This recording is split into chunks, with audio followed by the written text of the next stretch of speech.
All right. Welcome everybody to episode 5 of Laying the Points with FarleyBets. I am Chris R. Farley, also known as FarleyBets, and this is my second podcast in 2 days here to talk to you all about the Western Conference NBA playoffs, the play-in predictions, but also an analysis of all these teams and who I think is going to, or who I think has the best chances of getting into the NBA Finals. I will unpack all 8 teams in the Western Conference that I think are going to be in there, and then the percentages, the chances that they have at actually making the big dance. Appreciate all of you who listened yesterday to the Eastern Conference playoff preview. My picks at the odds breakers did not go as planned. It was 0-3. That's a rare day for me. Talk about that 58%, 359 picks on the year. I hit at 58%, and then my first night betting these play-in games, 0-3. Whatever, dude. Sometimes you lose in this game, but damn, I didn't expect the Wizards and the Hornets to not show up the way they did. But, oh well, here we are. So again, my name is Chris R. Farley. You can find me at FarleyBets on Instagram, on Twitter at Chris R. Farley 1 or FarleyBets. And you can find my write-ups daily at theoddsbreakers.com, which is your one-stop shop for sharp betting information. We got picks out there on the NHL, on MLB, on obviously the NBA, because that's what I rock. But I also do MLB picks. Went 3-1 yesterday. Thank you very much. We got UFC, we got podcasts, we got it all. And there's multiple writers and multiple contributors. So we have a lot going on at the Odds Breakers. I appreciate everybody who follows me on Twitter and Instagram. You can also get my premium picks. So send me a DM, slide into those DMs, and let me know if you're interested. And here we are. So I guess I don't have too much to say about yesterday's games. It was disappointing with the Wizards and the Hornets. The Hornets were rated, I forget which website does it, sorry about that, but they were rated as one of the more clutch teams in the NBA. It didn't seem very clutch last night. And then I'm not sure what the hell was going on with Russell Westbrook.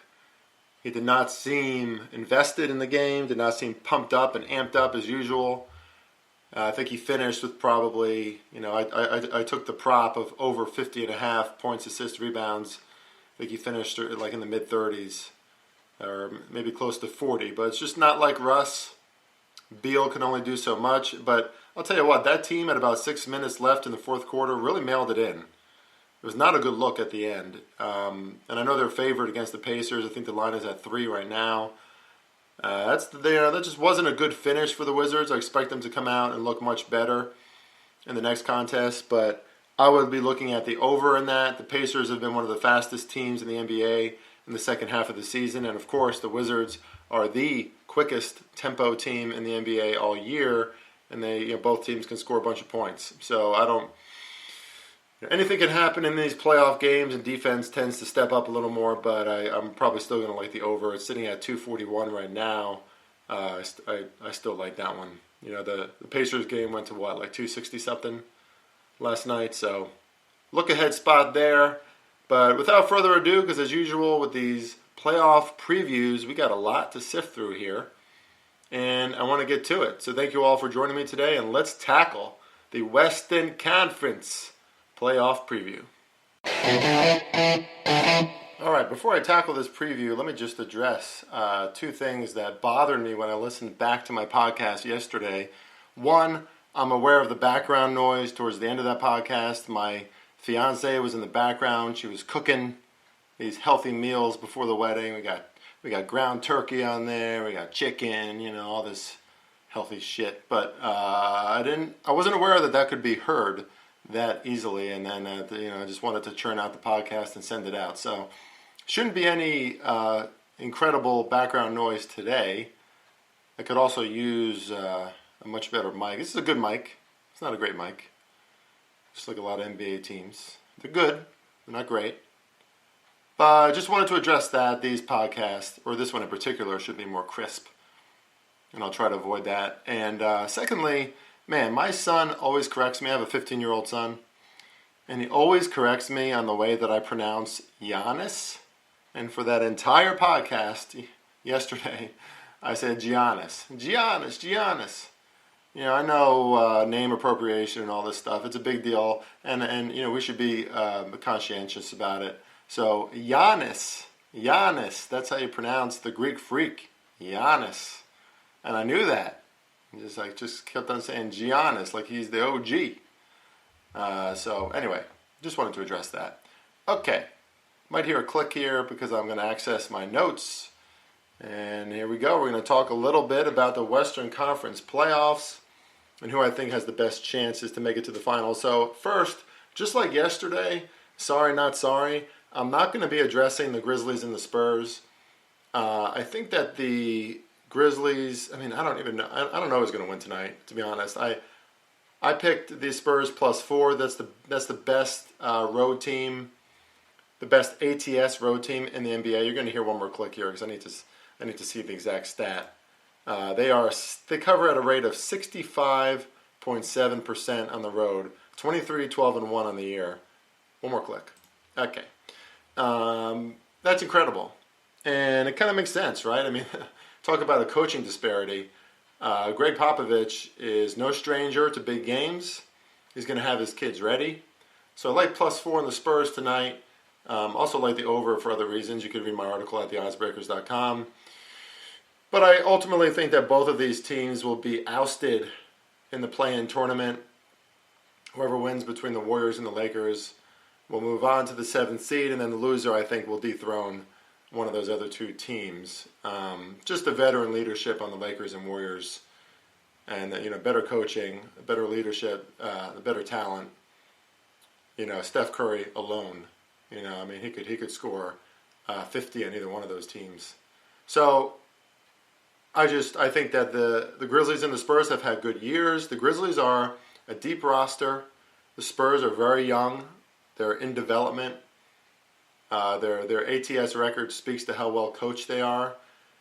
But do I think that they are a premier team, a team that should be in the top 8, a team that will be in the top 8? No, I do not. So let's move on to the top 8 NBA teams, starting with the Golden State Warriors in the 8th seed. Well, obviously, when you talk about the Golden State Warriors, you can't not talk about, in my opinion, the real MVP of the NBA, and that's Steph Curry. And in case you didn't see my tweet about this, what an incredible season Steph Curry has had.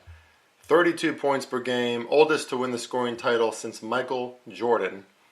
38 30-point games, 337 threes, his 4th 300-plus three-point season, most ever.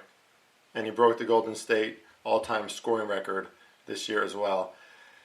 I don't think there's a lot of doubt among most people about how great Steph Curry is, especially as a shooter. He's probably the best pure shooter of all time. It's getting harder and harder to contest. But he's also such a great player because he's not selfish. If he has an open three, he's going to take it. Why the hell wouldn't he?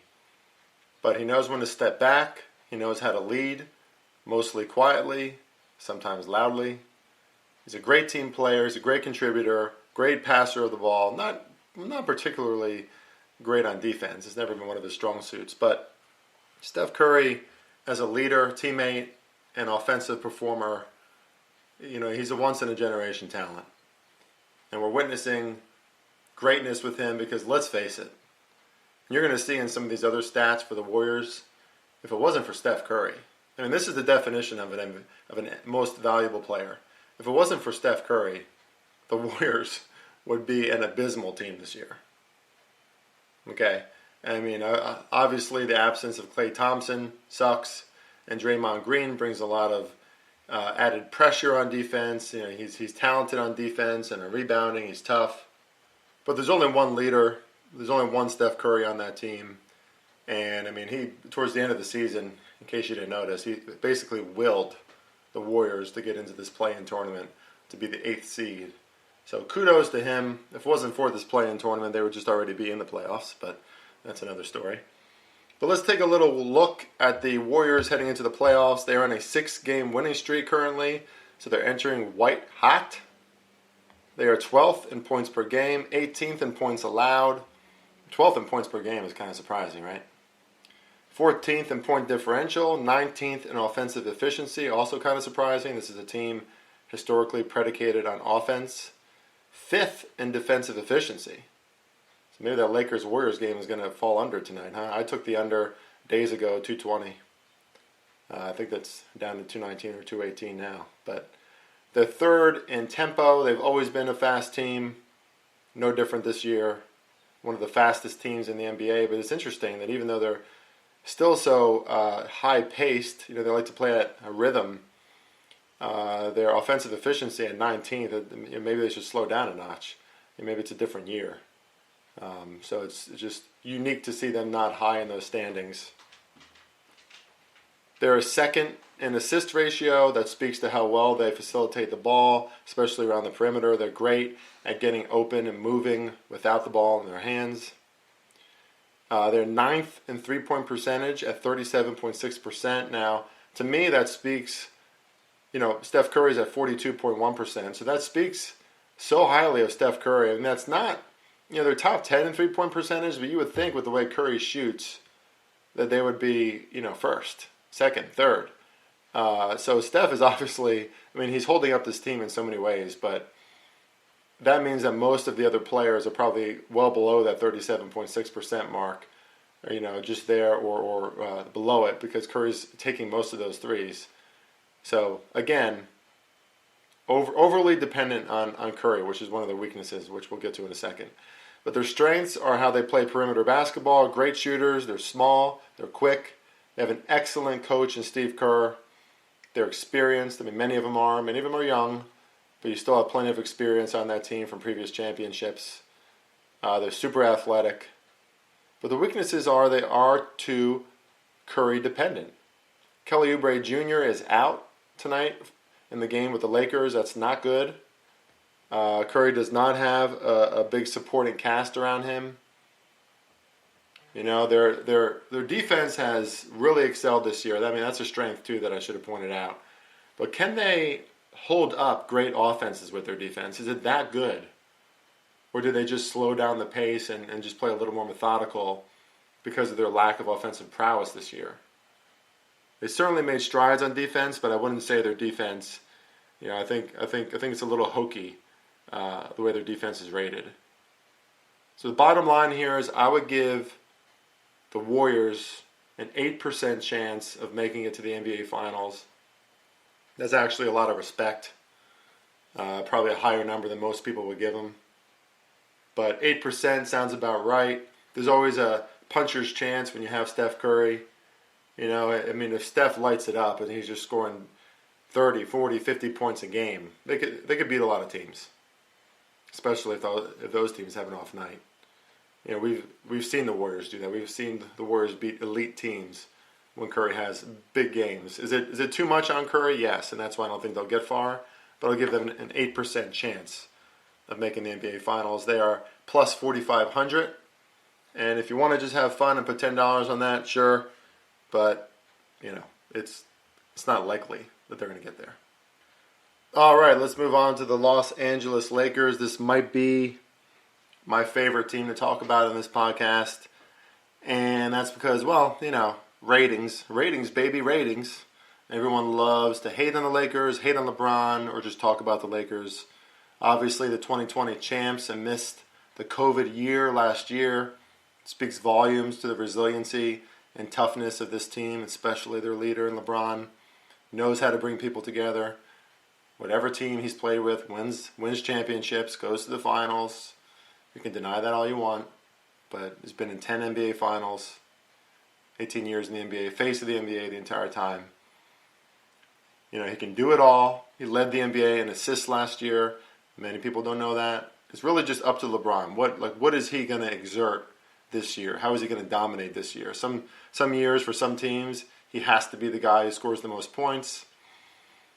In other years, he has to be the guy who always scores points and brings the most intense defense. He can guard anybody. And last year and as he gets older, probably looking more like Magic Johnson, just facilitating the ball, making other players better. So the Lakers enter these playoffs on a 5-game winning streak. LeBron, somewhat magically, he comes off of injury. I think that was a calculated, strategic move by LeBron, who was not happy with the way that last season ended. Well, he was happy with the way last season ended, but he wasn't happy with the amount of rest he got in between last season and this season. So he got a good month and a half, 2 months of rest. He comes back. Anthony Davis comes back, and what do you know? Lakers end on a 5-game winning streak. They win a lot of their last games, end up in the 7th seed. Not ideal. I'm sure he doesn't want to be in the play-in tournament. He spoke out about that, but they don't seem too bothered now. Everyone's healthy. LeBron's healthy. Anthony Davis is healthy. Drummond, Schroeder. They're loaded. Lakers possibly the most loaded roster in the NBA. They're big. They can dominate a front court. They can all shoot. Well, they can't all shoot. I don't know if Andre Drummond can shoot, but they have a lot of great skill players.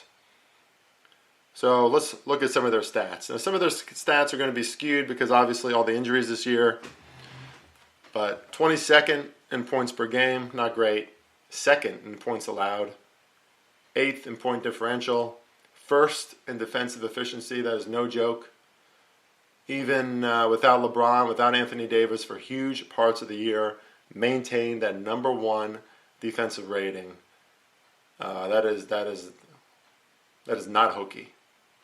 That's real, and they've done it all year, and it's how they manage to stay in the playoff race, and stay at the top of the Western Conference.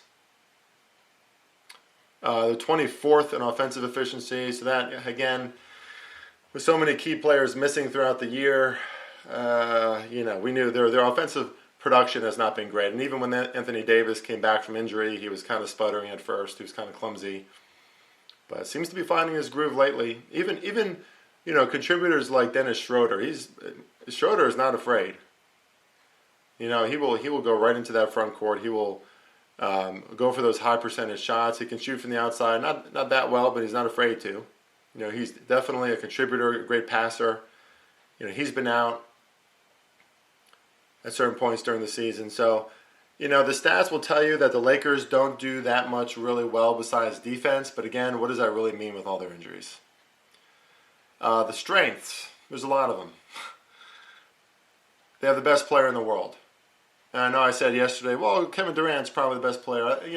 Kevin Durant is probably the best pure scorer in the NBA right now. Steph is probably the best shooter. Giannis is probably the best, most dominant athlete. But all-around player can do it all. It's still LeBron. Sorry. What is he, 38 years old?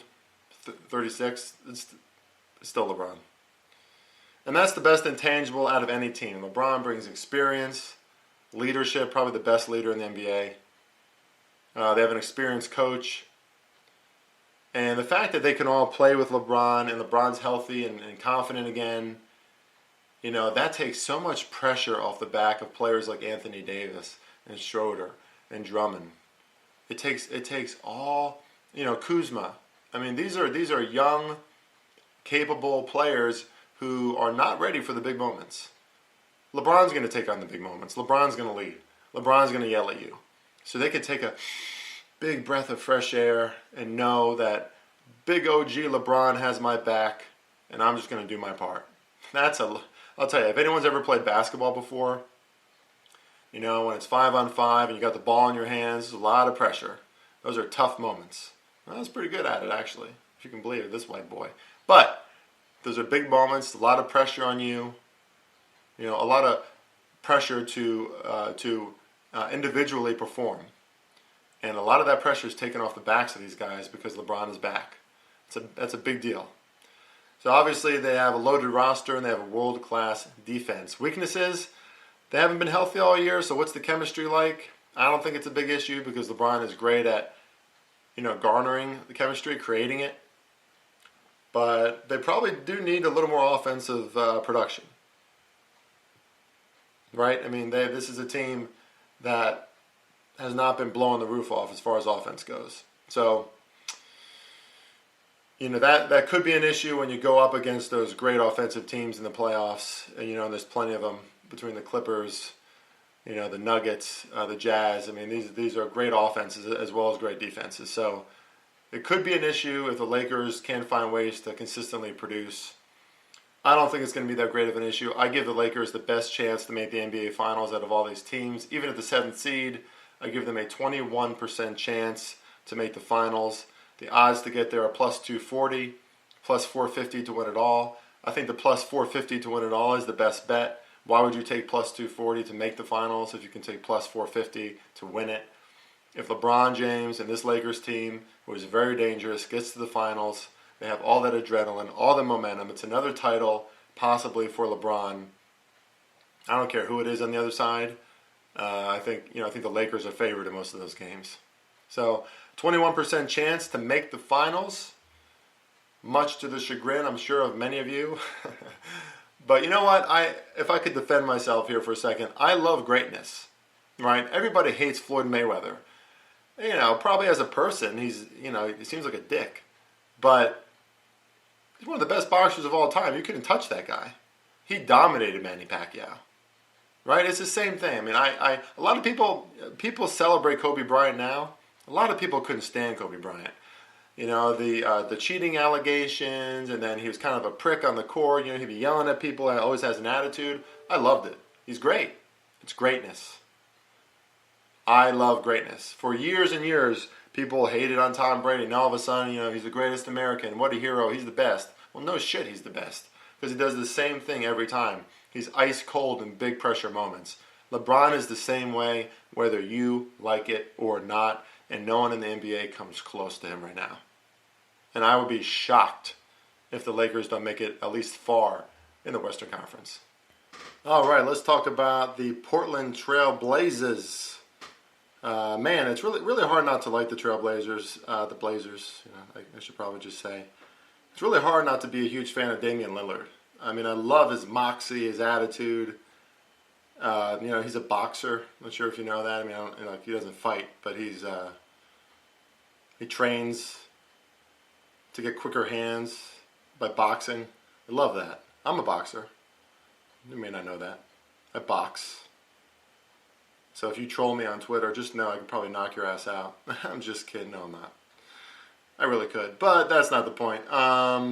Damian Lillard, I mean, he's a beast. Maybe the most dynamic and maybe the most clutch offensive performer in the NBA right now.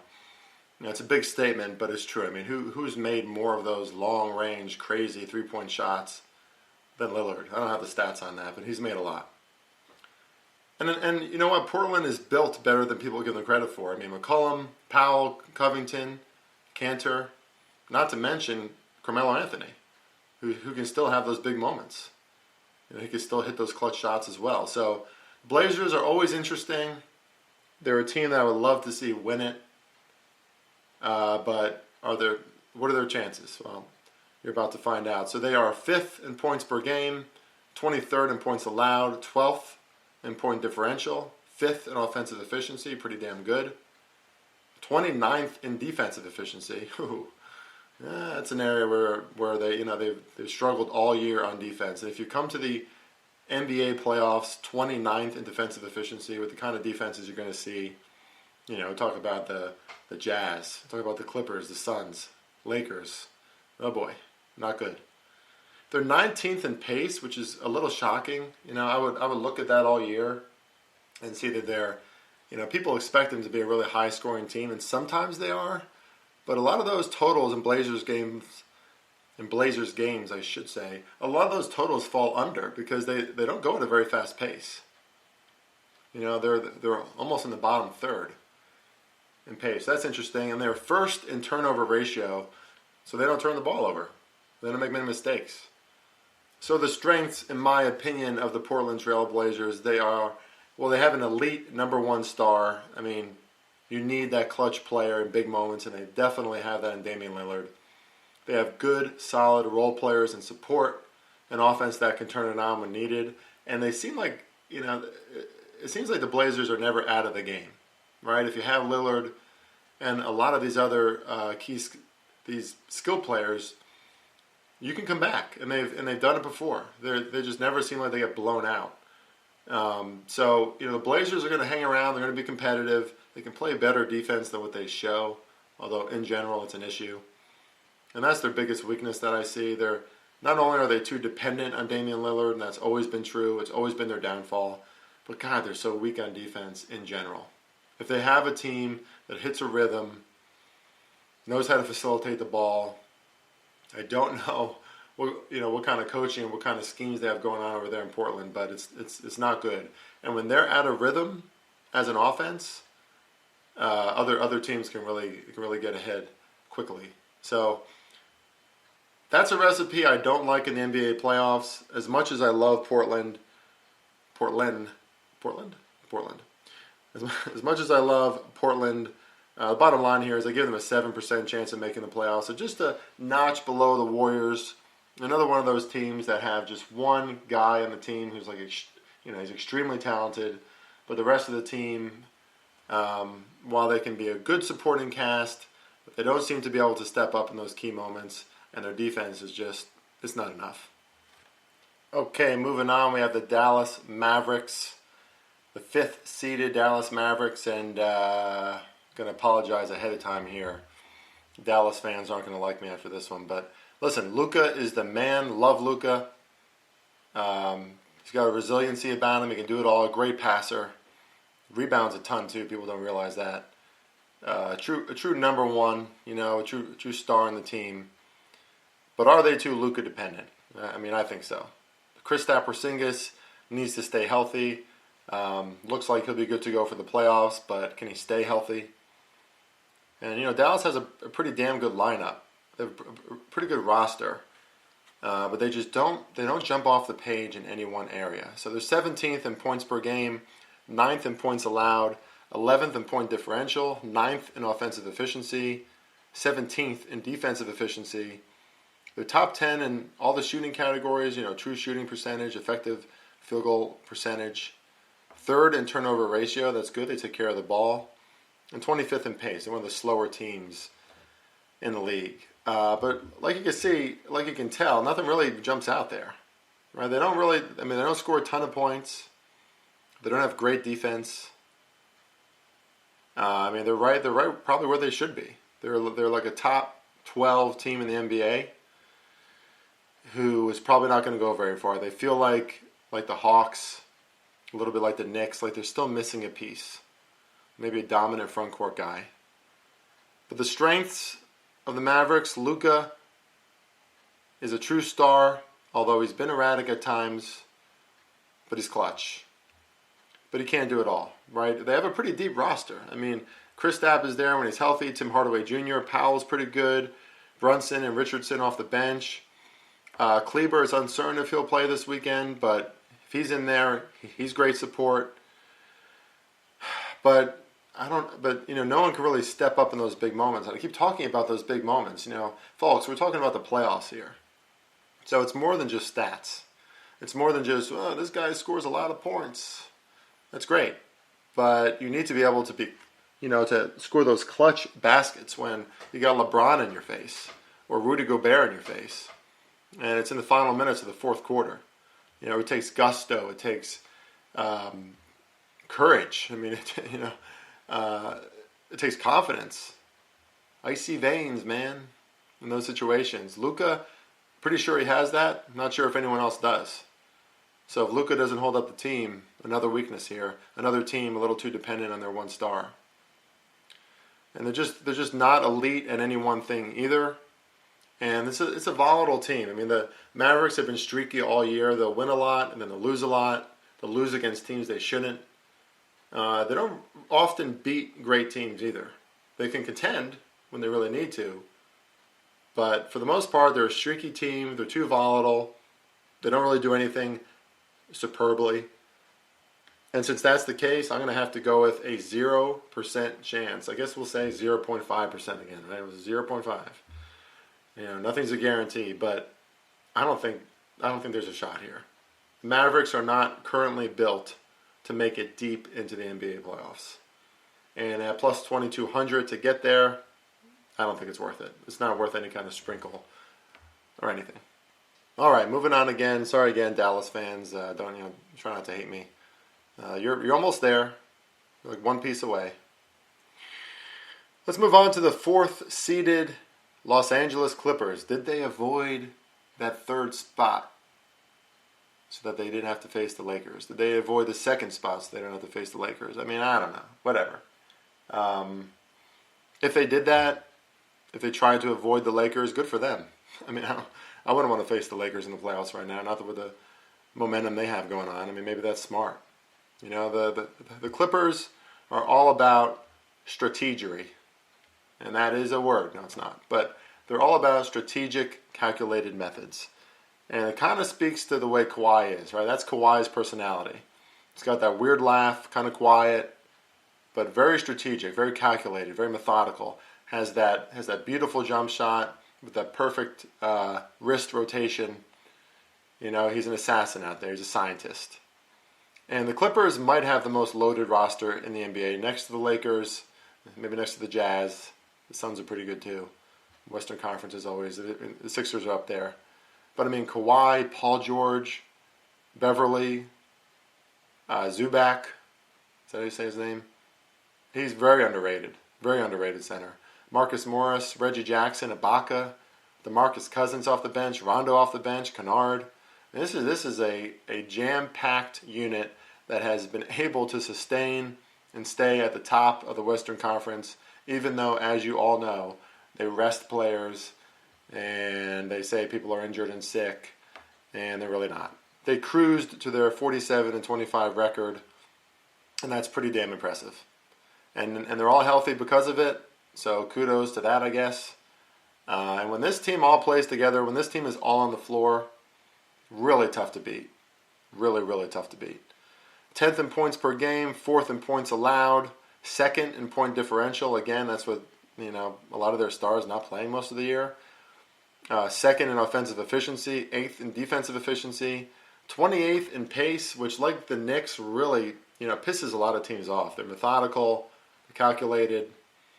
5th in rebounding rate, so they just do a ton of things well. And they're top 5 in a lot of shooting categories, including 1st in the NBA in three-point percentage at 41.1%. If you're hitting over 40% as a team, that's fucking impressive. And they've been number 1 most of the year, and it's what, it could be a little bit their downfall too, right? Our strengths in life are usually our downfalls too, if you look at it through a different lens. And if they're missing threes, or if they're facing a good defense like the Knicks when they faced them a few weeks ago, who can get in your face and contend those shots, they can have issues. But that being said, they're absolute assassins from beyond the arc. And it makes sense with the kind of shooters they have on that team. So strengths, like the Lakers, there's a lot of them. Roster, experience, coaching. Tyronn Lue has a lot of experience too. Multiple clutch shooters. Paul George is playing better and better. Cerebral defense. There's just not a lot of weaknesses in this team. If you had to come up with a weakness, maybe they haven't played a lot together. They haven't played very often all together this year, and when they have, watch out, but they just haven't. And again, they're very shot dependent. And what I mean by that is jump shot dependent, right? So they don't look. They look for high percentage shots, but they'll pass the ball around. They have a lot of jump shooters, so if they're having a bad day, if they're facing a great defense, they could be vulnerable. But the bottom line here is I will give them a 19% chance of making the finals. That's second best to the Los Angeles Lakers. 2 teams from LA flex it into the playoffs here. They're plus 250 to make it and plus 550 to win the finals. So just like the Lakers, if I were you, if you were looking to make a bet on the Clippers' future, I would go with 550 to win the finals. If this team is surging into the championship, everyone's healthy, watch out. The Eastern Conference is not as weak as it used to be, but it's still weaker than the West. And whoever is in that championship from the West is not going to be intimidated by anyone in the East. There's a lot of flaws in the East. So 19% chance of making the finals, and that's second best here among all these Western Conference teams. All right, the third place seed, the Denver Nuggets. Nuggets are probably the sneakiest team to be in the playoffs, or I mean, not to be in the playoffs, but to be in the spot that they're at. Probably, I don't know. Maybe a lot of people counted them out when Jamal Murray went out with that injury. I did not, only because Jokic is. I mean, he's the commander of that team. He's the commander of the offense. Incredible basketball IQ. And what do I mean by that? I just mean when he's in situations, when he goes down the court, when he surveys the field, surveys the court. He's like a LeBron out there. He's like a Karl Malone out there. He seems to know where everybody is at all times. He's great at facilitating the ball. He's a great shooter. Seems to always be in the right spot. Knows how to facilitate his teammates really well. So Jokic cannot be underrated. Probably should be the MVP if it wasn't for Steph Curry's amazing season. I think it should go to Curry. But in many other years, it would go to Jokic. He deserves it. All around stats and just what he does for that team, holding the team on his shoulders. A true commander out there. So they are 8th in points per game and points allowed. So in both categories, 8th. Very well balanced team. So it's top 10 in those areas. So that makes them 6th in point differential, 7th in offensive efficiency, and 14th in defensive efficiency. So it goes down a little bit there in defense. So we've seen that. The Nuggets could definitely allow some points. 5th in assist ratio, 2nd in offensive rebounding. A lot of that is Jokic, but just a lot of the supporting cast that he has. 6th in effective field goal percentage and true shooting percentage. So just an efficient, effective offense. They know how to get the ball in the basket and get points. So the Nuggets are just a tough team to figure out. I mean, they really do still have a great supporting cast. I mean, of course you have Jokic, and then Michael Porter Jr. has really stepped up. A lot of huge games, huge scoring performances. Aaron Gordon fits into that puzzle piece for the Denver Nuggets. He's a perfect role player there. Should not have been thought of as like the premier performer or player on any roster, but he's a great player, great rebounder, great on defense, and just a perfect puzzle piece for this Denver team. Millsap brings that ferocity off the bench, and they have Green and Morris. I mean, this is a good team. It's a great roster, and I mean it's really not all Jokic. He just knows how to facilitate everyone and lead everyone so well. So this is a strong team. I mean, as you can see in the stats, 6th in point differential, 5th in assist ratio, 2nd offensive rebound. They do a lot of things well, and they've done things well all season long. That's why they're 3rd in the Western Conference. They're quiet. They're sneaky. So I would not underrate this team to go far. The weakness is, I guess, they lack big game experience. They haven't been here very often. A lot riding on Jokic and Porter Jr. to score a lot of their points, even though they do have definitely enough offense from their supporting cast. But I wouldn't say they jump off the page. Even though they're good in a lot of areas, they don't jump off the page as really excellent in any one area, like the Nets do on offense, or even the Wizards do on offense and pace, or like how Golden State does from outside, or how the Knicks and the Heat and the Suns do on defense, or the Jazz on both defense and offense. The Nuggets are just a really good team. And sometimes it's those teams that are just really good teams that get really far, especially when they have a great leader. I don't know if the language barrier at all makes a difference, but it doesn't seem like it. When you have a big boy like that, like Nikola Jokic, he's able to lead his team, and people listen. That's for sure. Bottom line here, I give them a 15% chance to make it to the finals. They're plus 1,000 to make it to the finals. I think that's worth a sprinkle for sure. Somebody on Twitter asked me, what is a sprinkle? Last night, for me, that's anywhere from 0.2 to 0.5 units. Typically, it's just sub 1 unit. So if it's a 1 unit bet, it's a 1 unit bet. That's not a sprinkle. But if it's a sprinkle, it's beneath 1 unit. You're just putting a little bit of that side cash, side hustle, maybe those reward points that you have in your betting accounts toward a far away future bet like this. Plus 1,000 to make the finals with how good that they've performed this year. That's worth it for me. I don't think they'll win. Plus 3,000 to win might be a better bet to pull the trigger on the finals appearance at plus 1,000. Although, again, if they make it there, the Western Conference, they're not afraid of anyone in the East. So, plus 3,000, if you want to go for it, go for it. But I think plus 1,000 sprinkle, best bet in that scenario. Let's move on to the Suns, who sit at 51-21, just one game behind the first place team in the West. I love the Suns, and a big reason why I love the Suns is because of Chris Paul. He's one of the best leaders in the NBA next to LeBron James, and I'd probably put Julius Randle up there too. But this team is the exact same team except for Chris Paul. Chris Paul coming to this team as an addition to this team, kind of like Steve Nash, right, when the Suns were last in the playoffs 11 plus years ago. Chris Paul is that piece that they needed to facilitate, to make everybody better. He's a magnificent passer of the ball, has a beautiful shot, he's clutch, and he's so unselfish, right? He's always talking about Devin Booker and how he wants to see Devin Booker shine and get his moment. You love that from a leader. He's a badass on the court. He has kind of that Kobe Bryant mentality. He, often has that rough-looking face, and he's, saying shit to people, and maybe he's yelling at people every now and then. But he's humble. A lot of people don't think he's humble. I think he is. He's unselfish. And the Suns are a very complete team. They have a real deal front court. Ayton is on track to play Sunday, so that's good. But they got Bridges and Crowder, a great front court. Monty Williams is likely the coach of the year. I mean, this is a very complete team, and you'll see it in the stats here. They're 7th in points per game, 7th in points allowed, 4th in point differential, 4th in offensive efficiency, 9th in defensive efficiency, 27th in pace. So again, that Knicks mentality, that Heat mentality, that Clippers mentality, slow down the game, annoy you with how precise they are, and they do that all day.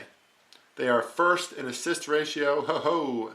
Insert Chris Paul, and all of a sudden you're number 1 in assist ratio. Not a surprise. Again, assist ratio measures how many, once you get to the offensive side of the court, how many assists are a part of those points. So number 1 in assist ratio, not shocking.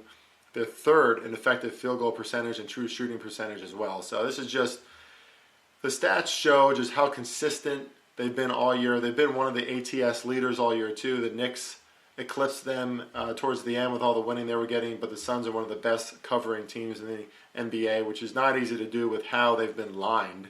I mean, we're talking about double-digit lines against many teams, or at least -8, -9.5, shit like that. So the strengths, I think I already went over most of them, but Chris Paul is an exceptional leader, loaded roster, well-balanced, great coach. There's just not a lot of weaknesses in this team. I would say the one weakness is that Devin Booker here, he's going to be in a big spot. This is the first playoff appearance in 11 years for the Suns. Steve Nash was the difference back then. Chris Paul is kind of the new Nash. But can the other young players, the supporting cast that Chris Paul has around him, step up in big moments? It just feels like to me, although this is a fantastic team, I love the Suns, this is not going to be their year. I could see them making it to the conference finals. I don't think it's far-fetched to say that they could win the first round. Even if they face the Lakers, maybe they face the Warriors, maybe they'll face somebody else. I think they'll probably face the Lakers. I don't think it's crazy to say that they could win that series. Even if the Lakers are firing on all cylinders, this is a very complete team. I'll give them a 15% chance of making the finals at plus 700, which, that's the books, giving them a little respect. I think it's worth a little look, maybe a one-unit play, plus 1,600 to win the finals. Again, maybe that's a better play. I do not think this is their year, but this is a great basketball team, and they should not be underrated. All right, let's wrap this puppy up with the last team to cover in the Western Conference, and that is the Utah Jazz. The number 1 team in the West, they're 52-20, just one game ahead of the Suns, but they managed to make that happen. I mean, when you are only losing 20 games in the Western Conference all year, especially with how crazy things have been this year, no fans, etc., that speaks volumes to what kind of team you are. It's just amazing, especially after losing Donovan Mitchell. His absence has largely not mattered. But I do think that it will matter in the playoffs. A little more on that later in this little speech about the Jazz. But Again, Rudy Gobert is probably going to win Defensive Player of the Year. Bojan Bogdanovic is a big-time contributor. Is he clutch? That's another question. But he's been scoring a ton of points for them. And for my money, I know I probably said this about a few teams already, but the 76ers are the Eastern Conference version. But in the Western Conference, the Jazz are probably the most well-balanced team in the NBA, and the stats show that. They're 4th in points per game, 3rd in points allowed, 1st in point differential, 3rd in offensive and defensive efficiency. They're top 3 in offensive rebounds. They're 2nd in rebounding ratio. They're 5th in effective field goal percentage, 4th in true shooting percentage. I mean, the list goes on and on. This is a great team who, even though they're without Donovan Mitchell, they got Rudy Gobert, they got Bogdanovic, they got Ingles, Clarkson, Conley, Royce O'Neal, Niang. Quinn Snyder is probably one of the smartest coaches in the NBA. He's a great schemer. It brings out the best in his players. There's not a lot of weaknesses on this team. The stats show it on either end of the court, offense and defense. This is a deep roster, and it's a big reason why they fared so well. A lot of teams, if a player like Donovan Mitchell goes down, they're not going to be able to survive. They're sure as hell not going to be able to keep that number 1 spot in the Western Conference. So it says a lot about the Jazz. I wish I could say more. The Jazz are just one of these teams, kind of jazzy. They just kind of consistently win, consistently beat teams. They're great at home. They're great ATS. One of the top teams all year usually.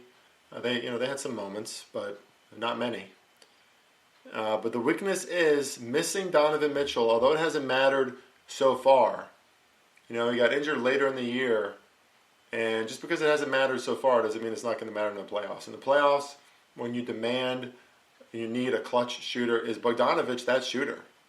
Is he going to be able to post up, make a move, and make the game-winning shot? You're going to have to do that. I've said that yesterday in the Eastern Conference when I talked about the Hawks and some of these other teams. You need that player who everybody knows is going to step up and make that shot. I don't know. I'm not saying great teams don't win championships. Absolutely they do. But you're going to need that guy. And I don't know if they have that guy. If they're not dishing it inside to Rudy with a high percentage shot, is it going to be Conley, Ingles, Bogdanovic, Clarkson? And these are all great scorers, but are they clutch? I don't know. And who's their leader?